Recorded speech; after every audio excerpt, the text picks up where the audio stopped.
കപ്പ കണ്ണിൽ നിന്നും വെള്ളം വരുന്ന പാകത്തിന് എരിവ് പകരുന്ന കാന്താരി. നല്ല തണുത്ത തൈര് ചേർത്ത് എരിവിന് ശാന്തി പകർന്നാണ് ചമ്മന്തി വിളമ്പിയത്. ഉഗ്രൻ കോമ്പിനേഷൻ സാധനം വേഗത്തിൽ കാലിയായി. അധ്യാപകരും അനധ്യാപകരും വിദ്യാർത്ഥികളുമെല്ലാം വേണ്ടുവോളം കഴിച്ചു. ചിലരൊക്കെ നൊസ്റ്റാൾജിയയിൽ വീണ്ടും വീണ്ടും വാങ്ങി രുചിച്ചു നോക്കി. പുഴുവില്ലാത്ത ഭക്ഷണമെന്ന പ്രചാരണത്തോടെയായിരുന്നു കപ്പപ്പുഴുക്ക് വിതരണം. ABVP പ്രവർത്തകരുടെ ഭക്ഷണ വിതരണത്തിന് പിന്നിലുണ്ട് തിളച്ച ഒരു സാമ്പാർ വിശേഷം. ഇന്നലെ കോളേജ് ഹോസ്റ്റലിൽ വിതരണം ചെയ്ത ഇഡലിക്കൊപ്പം വിളമ്പിയ സാമ്പാറിൽ പുഴുവിനെ മുങ്ങിച്ചത്ത നിലയിൽ കണ്ടെത്തിയിരുന്നു. വെജിറ്റേറിയൻ ഭക്ഷണത്തിൽ നോൺ വെജ് കണ്ടതോടെ വിദ്യാർത്ഥികൾ പ്രതിഷേധിച്ചു. അതാണ് കാര്യങ്ങളെ കപ്പപ്പുഴുക്കിലെത്തിച്ചത്.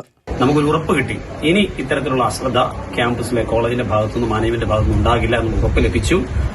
എല്ലാ വിദ്യാർത്ഥികളിലേക്കും മുഴുവൻ ആളുകളിലേക്കും പൊതുജന സമക്ഷത്തിൽ ഈ വിഷയത്തിന്റെ ഗൌരവം കൊണ്ടുവരേണ്ടതുണ്ട് എന്നുള്ളതിനാൽ മാത്രം വളരെ മാതൃകാപരമായ രീതിയിൽ ഇത്തരത്തിൽ വ്യത്യസ്തമായ ഒരു പ്രതിഷേധ പരിപാടി ABVP ആസൂത്രണം ചെയ്ത് നടപ്പിലാക്കുകയായിരുന്നു.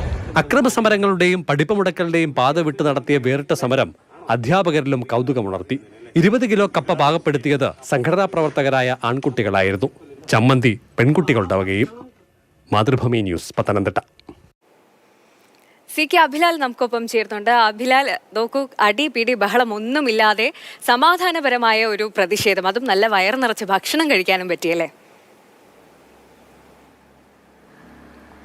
അത് ഈ ഹോസ്റ്റലിൽ ഏറെക്കുറെ 150 വിദ്യാർത്ഥികൾക്കുണ്ട്. ഇവർക്കൊക്കെ കിട്ടുന്ന ഭക്ഷണത്തിന് വേണ്ടത്ര നിലവാരമില്ലെന്നുള്ള പരാതി പല കുറി ആളുകൾ ഉയർത്തിയതാണ്, കുട്ടികൾ ഉയർത്തിയതാണ്. പക്ഷേ അതിന് പരിഹാരം ഉണ്ടായില്ല. പലതവണ കേറ്ററിംഗ് സ്ഥാപനത്തെ മാറ്റി പരീക്ഷിച്ചെങ്കിലും ഏറ്റവും ഒടുവിൽ ഇന്നലെ കുട്ടികൾക്ക് കിട്ടിയത് സാമ്പാറും, പ്രഭാത ഭക്ഷണം സാമ്പാറും അതോടൊപ്പം തന്നെ ഇഡ്ഡലിയുമായിരുന്നു. പൊതുവേ ഇത് വെജ് വിഭവം എന്ന് കണക്കാക്കപ്പെട്ടിരുന്നെങ്കിൽ അപ്രതീക്ഷിതമായാണ് നോൺ വെജ് വിഭവം ഇതിനകത്ത് ഉൾപ്പെട്ടത്. തുടർന്ന് വിദ്യാർത്ഥികൾ സംഘടിതമായി പ്രതിഷേധം ഉയർത്തി.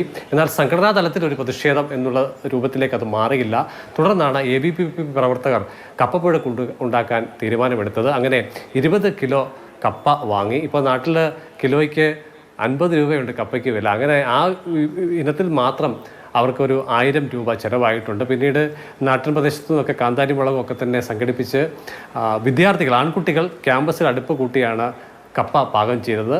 വിദ്യാർത്ഥിനികൾ കാന്താരിയും അതോടൊപ്പം തന്നെ തൈരുമൊക്കെ തന്നെ ചേർത്ത് കൂട്ടുണ്ടാക്കി. അങ്ങനെ ഒരു കൂട്ടായ്മയുടെ ഒരു പ്രതിഷേധ രൂപമാണ് ഇന്ന് കോളേജിൽ കണ്ടത്. നാട്ടിലൊക്കെ വ്യാപകമായി കപ്പ കൃഷി ചെയ്യുന്നുണ്ടെങ്കിലും ഇപ്പോൾ വിളവെടുക്കുന്നത് കാട്ടുപന്നികളാണ്. എന്നതിനാൽ തന്നെ കൃഷിയുള്ള വീട്ടിലെ ആളുകൾക്ക് പോലും കപ്പ കിട്ടാത്ത സ്ഥിതിയുണ്ട്. ചുരുക്കത്തിൽ കപ്പ ഒരു അപൂർവ വസ്തുവായി ലഭിച്ച ഒരു പ്രതീതിയോടുകൂടി എല്ലാവരും രുചിച്ചു നോക്കി ആവേശപരമായി തന്നെ ആ വിഭവത്തെ സ്വീകരിക്കുകയാണ് ഉണ്ടായത്. എന്തായാലും വ്യത്യസ്തമായ ഒരു സമരപരിപാടി, ഒരു പ്രതിഷേധമാണ് ഇന്ന് കടമ്പനിട്ട മൗണ്ട് സിയോൺ കോളേജിൽ കണ്ടത്. അക്രമമോ അടിപിടിയോ ഒന്നുമില്ലാതെ വളരെ വിളമ്പണം എന്ന ഒരു ഓർമ്മപ്പെടുത്തൽ അല്ലേ, അതിന് വേണ്ടിയിട്ടുള്ള ഒരു പ്രതിഷേധമായിരുന്നു. നമ്മൾ കാണുന്നതാണ് ഈ ഭക്ഷണത്തിൽ അട്ടയും പുഴുവിനെയൊക്കെ കിട്ടിയ വാർത്തകൾ കഴിഞ്ഞ ദിവസങ്ങളിലും ഉണ്ടായിരുന്നു വാർത്തയിൽ. അപ്പോൾ ഇങ്ങനെ കോളേജിലെ വിദ്യാർത്ഥികൾക്കൊക്കെ ഇങ്ങനെ ലഭിക്കുമ്പോൾ അവർക്ക് സ്വാഭാവികമായും അവർ പ്രതിഷേധിക്കാതെ എന്ത് ചെയ്യാനാണ്. പക്ഷേ അത് ഈ ഒരു തരത്തിൽ ഇങ്ങനെ ഒരു വെറൈറ്റി ആയ ഒരു പ്രതിഷേധം നടത്തി അതിന് അഭിനന്ദനങ്ങൾ പറയാതെ വയ്യ അല്ലേ.